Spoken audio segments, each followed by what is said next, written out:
Dental amalgam has been used in dentistry for over 150 years and was grandfathered into use by the Food and Drug Administration. Because of this, the product was not classified. In 1976, Congress passed a law mandating that the FDA classify all products which had been grandfathered into use. After 33 years of ignoring the congressional mandate to classify amalgam fillings, the FDA was sued. Charlie Brown, National Council Consumers for Dental Choice. Our mission is to ban the use of mercury-based dental fillings known incorrectly as silver fillings. We sought a court order to order FDA to classify. Judge Ellen Hovell said that's enough. You go into mediation, you come back here a week from Monday, and you tell me what date you're going to classify amalgam. Said that to FDA. The federal government is again going to look into the safety of the fillings that tens of millions of us already have. The fillings in question are the silver kind, and the concern here is mercury, which is an ingredient. The American Dental Association insists the fillings are safe, but many people believe the mercury can lead to serious health problems. Are you prepared to take the oath, Senator? I am. I, Barack Hussein Obama, do solemnly swear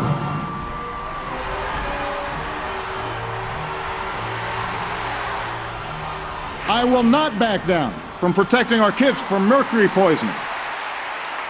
While the FDA was working on the classification, newly elected President Obama had nominated Dr. Margaret Hamburg to be commissioner of the FDA. It is a privilege to be here today to discuss my nomination as commissioner of the Food and Drug Administration. To me, this means operating an agency that is accessible and transparent.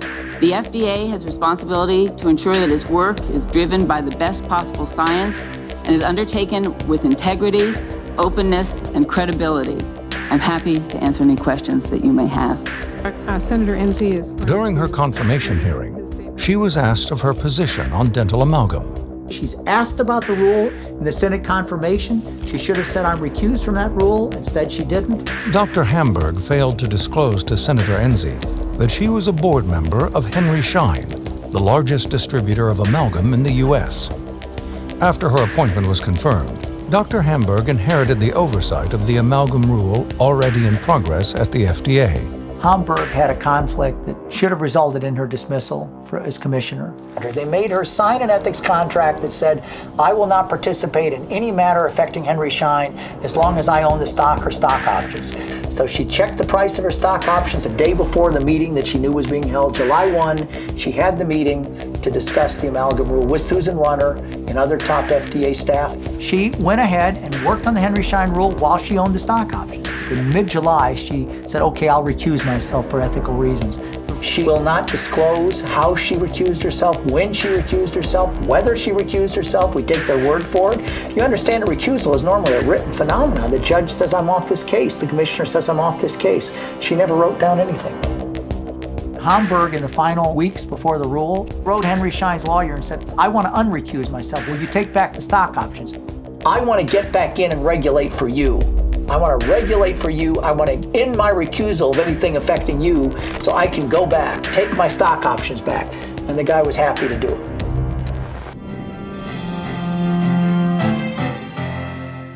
A recent study by the Food and Drug Administration found no valid evidence that amalgams are unsafe. That's great news for patients and dentists alike. The International Academy of Oral Medicine and Toxicology, a scientific organization made up of dental, medical, and research professionals, immediately started combing through the new rule and found many glaring errors, all in favor of the safety of amalgam.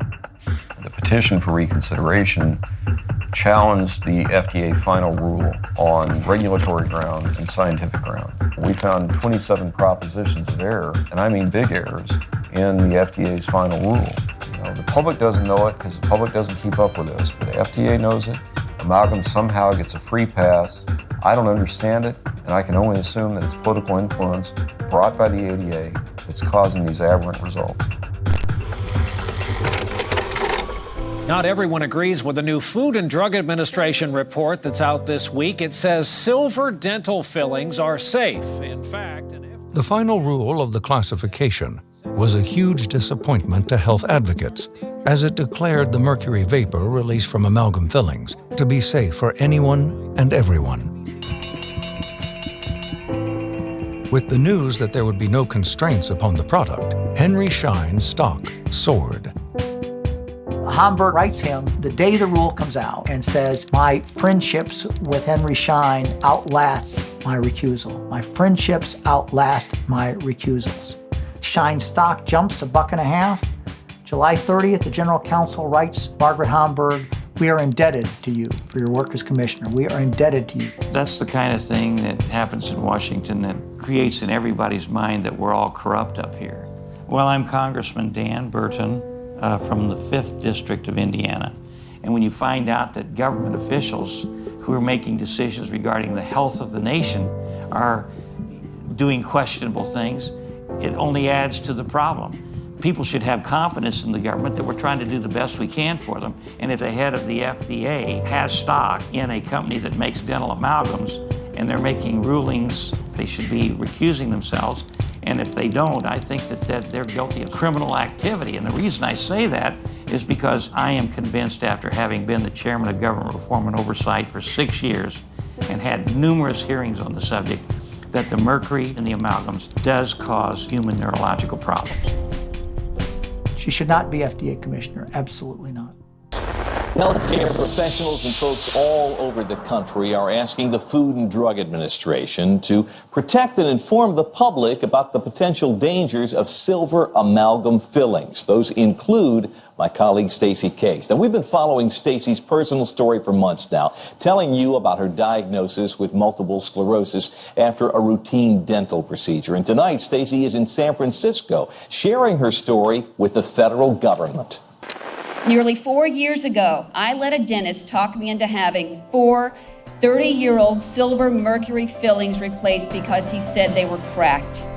Your agency at the time, though, the FDA, had done nothing to warn me, an educated professional, that this was a health hazard. This is a great injustice. 7 months after that dental work, I got out of bed one morning and could not walk. My children were 2 and 3 at the time. My immediate concern was, will I be caring for them or will it be the other way around?